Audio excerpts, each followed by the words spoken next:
kabataan at tampok ang likha ng mga kabataan at emerging artists sa pagbubukas ng group exhibition na ID nitong February 21 sa 1159 Creative Space. Bukas ang exhibit hanggang February 27. Binubuo ni Chan Alvarez ang palabas na naglalayong bigyang pugay ang bagong henerasyon ng mga alagad ng sining. Kabilang sa mga kalahok, sina Jessica Julia Carino, Lloyd Dacayanan, Vifex Jeffrey Gabatin, Gold Manuel, Trinidad Madrid, Catherine Gantan Niwane, Chelsea Avenpan, Chris Pan, Camille Pingul, Mary Ann Reyes, Ron Salazar, Art Sumalde, Jasha Tolentino at Marinel Tunol. Yung importansya niya is yung artist nakakalabas sa bahay. I mean, yung work niya, hindi na lang siya nagiging personal. So it's for everybody na siya.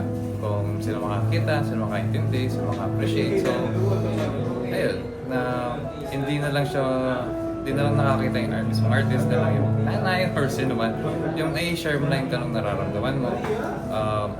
Napapag-usapan yung anong gusto mong pag-usapan. Natatakel yung issue, either issue or feelings or certain topics na gusto mong i-raise publicly. Siyempre po, as a Kapampangan, I feel very proud of them.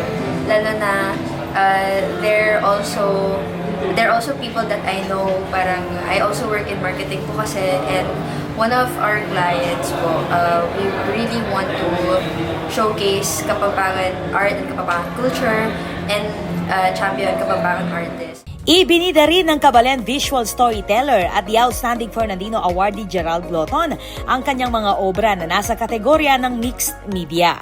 It feels actually great because we are given the chance and the opportunity by, of course, our curator, Chan Alvarez, to showcase hindi lang sa provincial level, kundi sa national level, actually sa Makati. We are very much honored and we are very much grateful to everyone who supported and who are continuously supporting us artists. Kasi nga, actually, nag-start ako as an editorial cartoonist and then shifted to photography. And now going back to mixed media and painting, which is actually one of my passion din.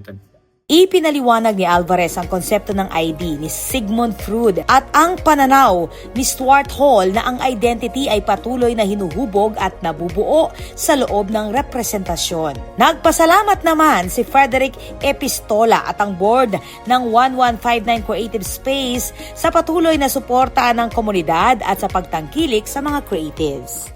So, part siya itong art collective na sino yung nag-invest ng oras, kasama, sintera, para tuloy na bukas namin na bigyan ng chance yung mga bagong artists. Kasi alam natin na napakahirap pumanap sa traditional galleries na kung wala kang track record or wala kang ipagmamanapit experience. So, 1159 Art Show Philippines ay open para sa mga bagong artists. This is Patricia Mamangon on the spot.